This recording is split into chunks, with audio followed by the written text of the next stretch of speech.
దేశంలో రాజ్యాంగాన్ని తీసేసే కుట్ర జరుగుతుందని టీపీసీ వర్కింగ్ ప్రెసిడెంట్ జగ్గారెడ్డి అన్నారు. ఇదే అంశాన్ని రాహుల్ గాంధీ పదే పదే చెబుతున్నారని ఆయన గుర్తు చేశారు.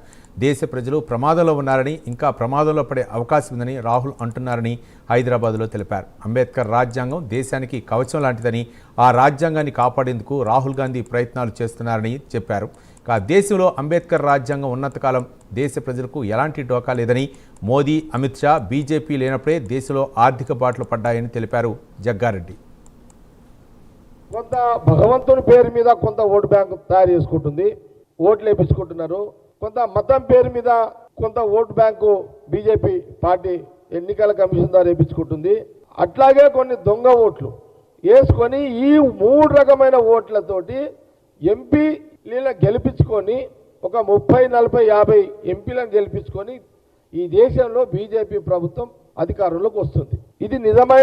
ఇది వాస్తవమే, నిజమే. కాబట్టి కొన్ని నెలలుగా, సంవత్సరం 2 సంవత్సరాలుగా రాహుల్ గాంధీ గారు పదే పదే ఇది ఏనాటికైనా ఎప్పటికీ ఇప్పుడు ఆల్రెడీ దేశ ప్రజలు ప్రమాదంలో ఉన్నారు, ఇంకా ప్రమాదానికి గురైపోతారు.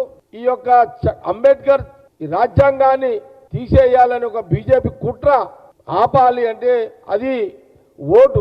ఇప్పుడు రాజ్యాంగం ఒక దిక్కు, ఎన్నికల కమిషన్ దొంగలించబడుతున్నది. అంటే మనుషుల యొక్క హక్కులు, స్వతంత్రాన్ని, వాళ్ళ స్వేచ్ఛను ఓటు ద్వారా తెచ్చుకునే ప్రతి ఓటరి హక్కులను బీజేపీ పార్టీ కేంద్రంలో ఎన్నికల కమిషన్ ద్వారా కొన్ని ఓట్లను దొంగలించబడి ఎంపీలను గెలిపించుకొని ఈ దేశంలో బీజేపీ పరిపాలిస్తుంది. జాగ్రత్త పడండి అని రాహుల్ గాంధీ గారు చాలా స్పష్టంగా పార్లమెంట్